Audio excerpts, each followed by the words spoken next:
Hizi hapa ni taarifa kutokea Uhondo TV. Mimi ni Fadhili Komba, niko na Aidan Jeremiah.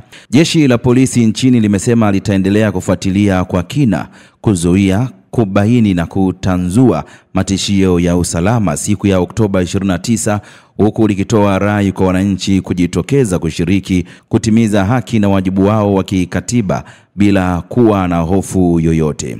Kauli hiyo imetolewa jijini Dar es Salaam leo Oktoba 15 mwaka 2025 na kamanda wa polisi kanda maalum ya Dar es Salaam Jumanne Muliro.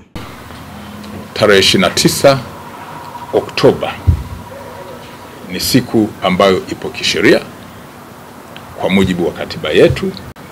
Kila mwananchi ana haki ya kwenda kupiga kura kumchagua kiongozi anayetaka.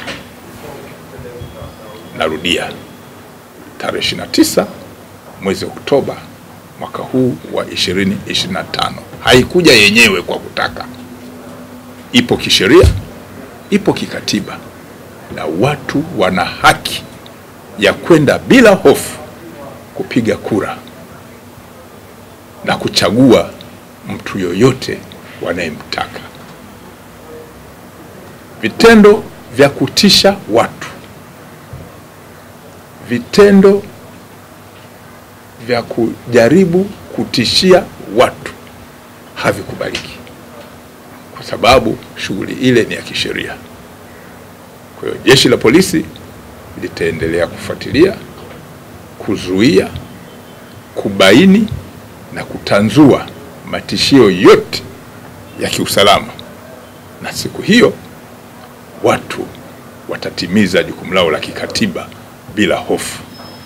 Tunaomba wananchi wema waendelee kutoa taarifa mbalimbali, na jeshi halitatoa siri, ili watu wote ambao wanajihusisha na vitendo vya kihalifu waweze kushughulikiwa kwa mujibu wa sheria, ikiwa ni pamoja na kuwafikisha kwenye mamlaka zingine za kisheria kama ofisi ya mashtaka pamoja na mahakama za kisheria za Tanzania.